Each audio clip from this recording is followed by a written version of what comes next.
చేయాలని ఈ సందర్భంగా కోరుతున్నాను.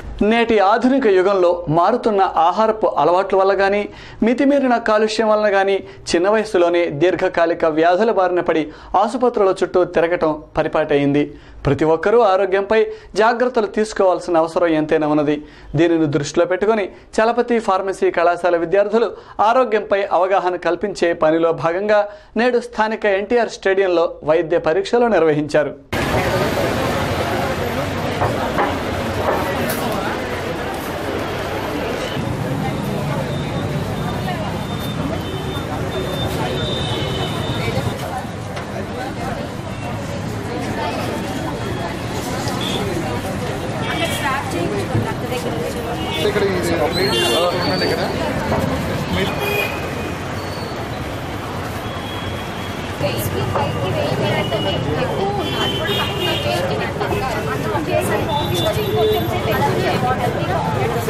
చలపతి కాలేజ్ నుంచి పాండి చదువుతున్నాము. 4th years and 5th years ఇక్కడ క్యాంప్ ఆర్గనైజ్ చేస్తున్నాము.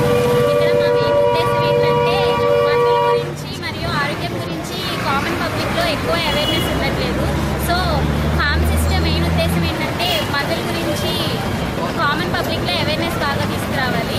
అందుకని మేము ఇక్కడ BMI చెక్ చేసి, BP చెక్ చేసి అండ్ షుగర్ కూడా చెక్ చేస్తున్నాము. చెక్ చేసి దానికి మందుల గురించి మందుల దాకా వెళ్లకుండా హెల్త్ డైట్ బట్టి ఎలా చేంజ్ చేయాలి, సో వాటిని అన్నింటినీ ఎలా కంట్రోల్ చేసుకోవాలి అని మేము అందరినీ అవేర్నెస్ కలిగిస్తున్నాం. ఆరోగ్యంపై విజ్ఞానం అనే సదస్సును జరిపిస్తున్నామండి. ఇక్కడ ముఖ్యంగా ఏంటంటే ఆరోగ్యం అనేది ప్రతి మనిషికి అవసరం. అటువంటి ఆరోగ్యాన్ని కాపాడుకోవడానికి మనం చాలా జాగ్రత్తలు పాటిస్తూ ఉంటాము.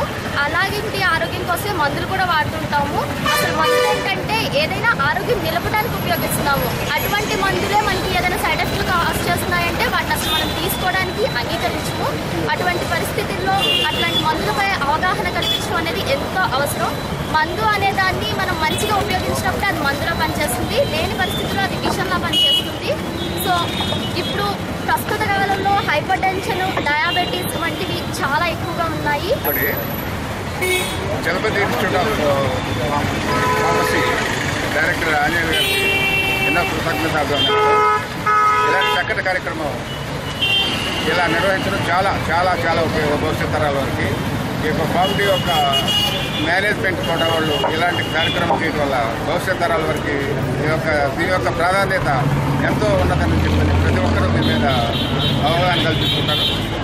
ఇలాంటి కార్యక్రమాలు ప్రతి గ్రామంలో కూడా ఇలాంటి సర్వే చేయగలిగితే మనకి మంచి స్పందన వస్తుందని అదే మరీ విజ్ఞప్తి చేస్తున్నాం. ఇలాంటి చక్కటి కార్యక్రమం భావితరాల వరకు కూడా చాలా ఉపయోగపడుతుంది. పోలీసు కుటుంబాలలో చదువుకునే విద్యార్థులకు నేడు స్థానిక కలెక్టరేట్ రోడ్డులో ఉన్న పోలీసు కళ్యాణ మండపంలో మెరిట్ స్కాలర్షిప్ల పంపిణీ జరిగింది. ఈ కార్యక్రమంలో ఎస్పీలు సత్యనారాయణ, గోపీనాథ్, అడిషనల్ ఎస్పీలు శ్రీనివాసరావు, కోటేశ్వరరావులు పాల్గొని విద్యార్థులకు స్కాలర్షిప్లు అందజేశారు. మేము ఇప్పటిదాకా ఎదురు చూసింది ఈ సందేశం కోసమే సార్.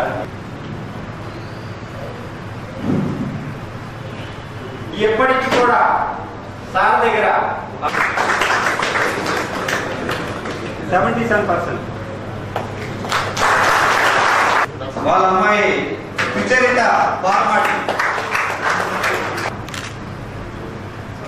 అట్లాగే 27 87%, అట్లాగే తర్వాత 2076 పి శ్రీనివాసరావు, 2076 పి శ్రీనివాసరావు. స్థాయి వరకు అధికారులందరూ కానిస్టేబుల్ అయితే, హెడ్ కానిస్టేబుల్ అయితే, ఏఎస్ అయితేనేమి, ఎస్ఐ అయితేనేమి, సి అయితే, డిఎస్పీ అయితేనేమి, అందరూ అధికారులు వారి కష్టపడటం వల్ల నేనేదో నాకు పేరు వచ్చిందని చెప్పడం జరిగింది. సో మీరందరూ ఈనాడు నాకు పేరు వచ్చిందంటే దానికి కారకులు మీరే. పేరులో మోర్ దెన్ 90% మీకే రాదు. నేను ఏదో అలాగా ఏదో మహాభారతంలో కృష్ణుడు అల్లా అల్లా మెయింటైన్ చేశాను తప్పితే రియల్ వర్క్ మీరే చేశారు. అది మీకే చెంది. అయితే ఈ జిల్లాలో నాకు ఒకటే అనిపించింది, ప్రజలు ఎంతో ఉన్నతమైన వ్యక్తులు. ఆ ప్రజల్లో మనం చైతన్యం కనుక తీసుకొస్తే ఖచ్చితంగా ఇది ఒక ఉన్నతమైన జిల్లాగా, ఒక ఉన్నతమైన ప్రముఖమైన ప్రాంతంగా, మన రాష్ట్రంలోనే కాకుండా దేశంలోనే మంచి పేరు వచ్చే ప్రాంతంగా ఖచ్చితంగా ఈ యొక్క గుంటూరు జిల్లా అభివృద్ధి చెందుతుందని నాకు నమ్మకం ఉంది. చందాలని కోరుకుంటున్నాను. QTV న్యూస్లో ఇప్పటిక విరామం.